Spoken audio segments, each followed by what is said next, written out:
Hey Eagles, welcome back to the second episode of the Avion broadcast for the fall 2024 semester. I'm Dominic Popolo. And I'm Josie Galato. We've officially completed our third week of school where we had a lot happening on and off campus. Isn't that right, Josie? Absolutely, Dominic. It may be the third week, but I can definitely feel the workload. Between school and the production of the first issue of the Avion this semester, it has definitely become stressful. It may be getting stressful, but I'm excited to hear about what our reporters have to say about the Redbull Double or Nothing Wakeboarding Tournament. Speaking of which, let's send it over to Nick Childry and Rui Harrison, who had the opportunity to attend that event over the weekend in Orlando. I'm Nick, I'm with the Avion, and we're going to be covering the Double or Nothing Redbull Wakeboarding Tournament. The Redbull Double or Nothing offered an opportunity for everyone. Wakeboarding, good vibes, and celebrities. And you guessed it, Redbull. We're here with Luca. Finally got it done on that last run. Tell us how you feel. Pretty good, to be honest. Like, kind of lost hope. Like, out there, I was a bit stressed, last dub. I was like, oh, of course this is going to happen. And then I just came around the corner, saw the boys. Everyone was jacked up, and I was like, fuck, I got to pull one out my ass here. And pulling one out my ass is what I did, So I got it done. I'm stoked. Thomas Herman won the event with the first ever wrapped nose grab double KGB and the victory of being the first back-to-back Double or Nothing champion. Perfect. We're here with the man of the hour, Parks Bonifay. What do you think of what we've seen today? Oh, man, I couldn't have asked for anything more, really. I mean, Thomas Herman did a double KGB with a nose grab, which is something that's never been done before. And then we just saw Luca Kidd do a wrap backside 1080. So we're seeing some serious hammers go down, and we're only halfway through the event. A lot of good riding to come. An event for all ages that inspired the future of wakeboarders. Or is there anything that keeps you inspired to just keep going, keep pushing? Really just me doing the best I can do. Not necessarily in competition, but like riding, trying new tricks. That's the biggest thing for me.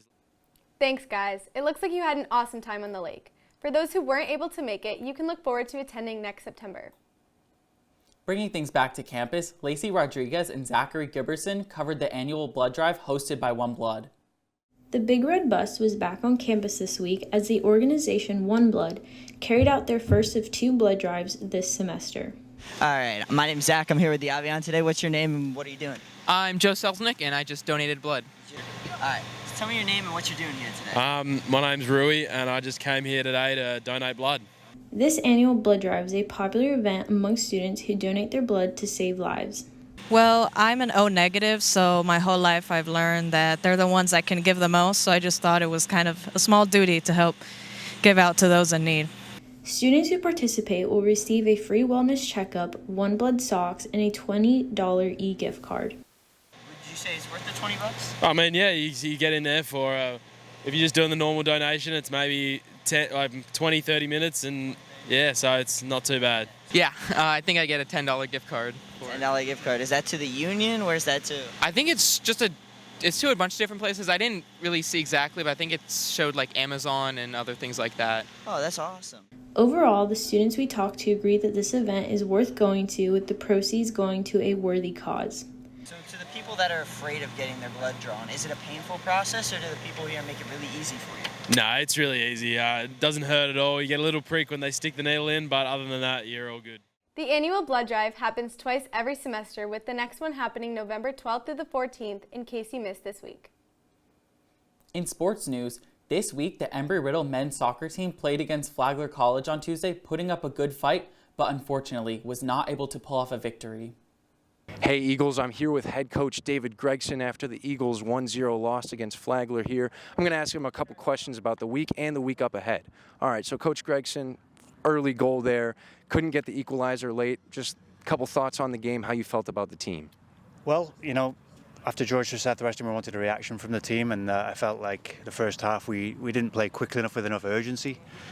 We gave them a soft goal, which was a catalogue of errors on our part, really, but the second half was much, much better. The energy was there. We moved the ball quicker. We handed them back in. We had a great performance. We just, from probably the top of our 18-yard, we were very, very good. Much improved, but we just couldn't quite find that little piece of quality in the final third to get the equalizer. We had a great I thought the Eagles played a really good game. I think they had a lot of the time, they had a lot of the possession, and First road game against Spring Hill on Friday. Couple thoughts about what you're feeling with this team going on the road and taking it to them. Yeah, I mean, Spring Hill, we played them here last year. They've played a couple of Sunshine State Conference opponents already, so they have a tough schedule. It'd be a great game for us on the road. A good test for us to go 8 hours up to Mobile, Alabama. These guys haven't really traveled that far as a group, but we've got to make sure that we do everything right. Another notable sporting event was the home opener for the Embry-Riddle Club hockey team as they went up against the University of Florida. This past week, the Embry-Riddle hockey team had their home opener, and even though they came up short, the crowd still brought their A-game. With the crowd being the biggest supporters, you could feel the energy throughout the arena. We're having tons of fun. We love Embry-Riddle hockey. Woo! That's what matters. That's what matters. Energy is great. That's all I can say. The energy is great. Even though the game didn't go the way that the Eagles wanted, they kept the intensity up until the end of the night and will continue to do so the rest of the season. I think home openers are really fun because you get a lot of the crowd out here. A lot of people are excited. There's a very large presence on campus. You can kind of feel that it's game day. I guess it's just the energy that you feel around the school on game days is probably my favorite overall part of. We have a lot of skill this year. You know, these first couple of games we're just going to be trying to put it together. But I think we have a high ceiling this year, so I'm excited. While the hockey team might not have won this game, they will have a chance at redemption for their game tonight at 7 p.m. in the Daytona Ice Arena as they play against the University of South Florida. At least our games are under a roof. We've been experiencing a lot of bad weather for most of our week here. Isn't that right, Jillian? That's right, Dom. Unfortunately, we aren't going to be escaping the soggy weather just yet, and that's because of a few things. The first one is Hurricane Francine, now post-tropical cyclone Francine, had a pretty large tail to it, so it's providing lots of rain for us. Additionally, we are going to be having a low-pressure system develop just off of our east coast, should be popping up here, there it is. So we're really wedged in between two low-pressure systems, and with low-pressure systems comes rain and wet weather, so unfortunately that isn't going anywhere. But on the flip side, on the west coast, they're being dominated by this high-pressure system that's giving them clearer weather and cooler temperatures. So their temperatures are going to be ranging from 40 to 60 degrees throughout the day, and then into the overnight hours going to be dropping back down into the upper 40s, but that high pressure system is eventually going to push out towards the end of this weekend, and their temperatures are going to be shooting back up into the 70s and 80s. And again, unfortunately for us, we're not getting those cooler temperatures. We're going to be sticking in our upper 80s, feeling a lot warmer into the low to mid 90s because of the dew point temperature, because of those low pressure systems. Just makes our temperature feel a lot warmer. So again, upper 80s for the rest of today, mid 70s into the overnight hours tonight, and then it's the same story tomorrow with that heat is going to be returning into the mid to upper 80s, again feeling a lot warmer. Fortunately, temperatures like that aren't going to be going anywhere anytime soon. Futurecast is going to give us a good idea of just how much rain we're going to be seeing throughout the week. So right now, this afternoon, we're going to be seeing lots of pop-up showers through the afternoon hours tonight, but that is going to be pushing out into the overnight hours. But again, it's going to be rinse and repeat for Saturday. Afternoon shower is going to be making a reappearance into around the 3, 4, 5 o'clock range, anywhere between there. Just how it goes around this time of year. So here they are, not as much as today, but still not out of the question to see some heavy downpours throughout the day.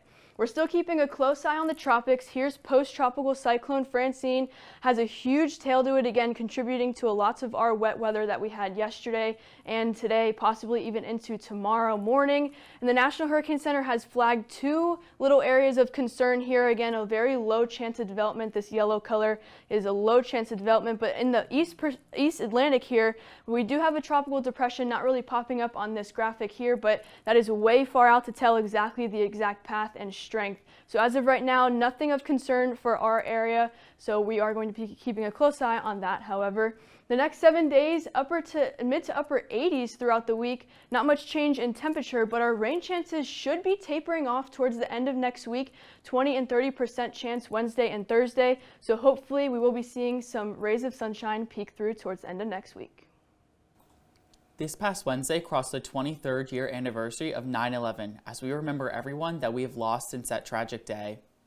To remember the firefighters and policemen that climbed up 110 stories, the Embry-Riddle Fitness Center held a tribute event to simulate the 110 stories that the first responders climbed. Hello, I'm Rachel Trent, and today I'm covering what Embry-Riddle students are doing to commemorate 9/11. All ROTC branches today went to the International Speedway, where they climbed over 2,000 steps, which is around just over 100 floors. This is to simulate the actual height of the World Trade Center. Additionally, students were also able to participate in a similar simulation here at the Riddle Gym by climbing the Riddle stairs just over 30 minutes. So I'm here with Kendall, who just finished the 30-minute stair challenge, and I'm going to interview her about her experiences. So you just finished, and how do you feel? Honestly, I feel great. It was a great way to start my day, and everybody says it's an awesome way to remember. And obviously, we can't go through what they've been through, but it's an awesome way to honor people. For sure. And I guess, like, do you have any specific relationship with 9/11? I don't have any personal relationship with 9/11, but I just find it really important to honor those who lost their lives for us. For sure. Thank you so much.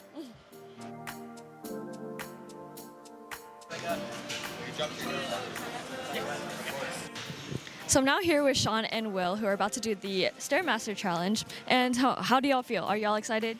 I'm super excited for this. I'm really happy to support those who died on 9/11 23 years ago, and really just happy to support those. Yep. Absolutely. I'm ready to honor everyone who died in the 9/11 attacks, and I'm hoping to reach the same amount of floors that the towers had. All right, and so do y'all have like a specific relationship with 9/11, or are y'all just doing it because you really want to honor those troops? My father was actually a firefighter at the FDNY, and he was there on 9/11, and he would tell stories about it. So I feel like I have a deeper connection because of all the stories he tells, and yeah. Perfect. I really don't have a connection, but like I was moved by the many stories that people have told about the F-16 pilots that wanted to ram the planes and everyone on board those planes fearing for their lives. So I just wanted to honor their memories by taking on this challenge.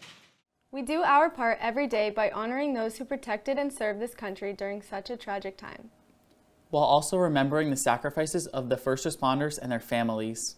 We always try to keep an optimistic approach to all stories that we cover, and it has been an exciting week here on and off campus. But sometimes it is important to look back and reflect on our past, whether it be good or bad. Thank you for joining us on this episode of the Avion broadcast, and see you next week, Eagles.